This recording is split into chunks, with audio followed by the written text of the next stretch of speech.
Imagine a tenured professor at the top of her field, someone who spent her entire career training students to deconstruct religious claims. Is it possible for an intellect that sharp to eventually surrender to the very faith she worked to dismantle? In the mid-1990s, Rosaria Butterfield occupied that world. She was a respected professor of English literature and gender studies, fully established in the secular halls of the American university. Her academic worldview was clear. She saw traditional Christianity as a regressive, restrictive force that stood in the way of human progress. When a local Christian group held a high-profile event in her city, Rosaria decided to respond. She published a scathing newspaper article, using her literary expertise to attack the Christian worldview as bigoted and intellectually shallow. Once the piece was published, the mail began to arrive in waves. Her inbox was flooded with everything from supportive cheers from her colleagues to aggressive, insulting letters from angry religious readers. This atmosphere of public hostility only reinforced her stance. To Rosaria, the angry letters were proof that her critics lacked the capacity for a reasoned argument. But amid the pile of predictable reactions, she found a single letter that changed the rules of the engagement. It was from a local pastor named Ken Smith. Smith's letter was void of the usual defensiveness. Instead of attacking her, he asked respectful, probing questions about her research and invited her to join his family for a meal. Rosaria accepted the invitation with a specific goal in mind.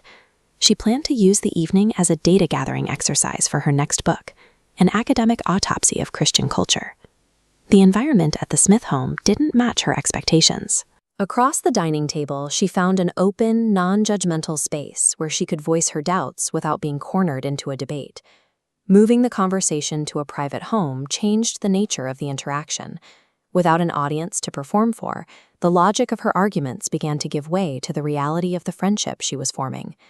Sparked by these interactions, Rosaria decided to read the Bible cover to cover. She applied the same critical rigor she used on Shakespeare, searching for the internal contradictions she believed would collapse the faith. As she began to read, she found a text that was strikingly coherent. The narratives and the laws didn't feel like the disjointed myths she had expected. They felt like a unified revelation. This began a 2-year period of intense internal friction. The truth of the gospel was now in direct competition with the secular identity she had spent her life refining. The academic distance she tried to maintain began to collapse.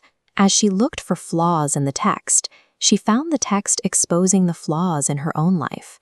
Rosaria's academic rigor, once her strongest defense, couldn't provide an answer for the coherence she found in the gospel. Her intellectual objections were being replaced by a conviction she could no longer argue away. Choosing to follow the Bible would cost Rosaria everything she had earned. She knew that identifying with Christ would mean the end of her academic reputation and the loss of her social standing. After 2 years of struggle, the weight of the evidence became undeniable. On a Sunday morning, she entered the sanctuary of a local church to find the closure she had been resisting. During the service, Rosaria fell to her knees. She abandoned her status and her pride, surrendering her life completely to the person of Jesus Christ. Rosaria went from being one of the faith's most articulate critics to one of its most dedicated defenders. Her story shows that a mind built on secular theory can be completely reconstructed by the logic of the cross. She discovered that while the surrender of her academic identity was a loss to her ego, it was the only way to find her true purpose in the truth.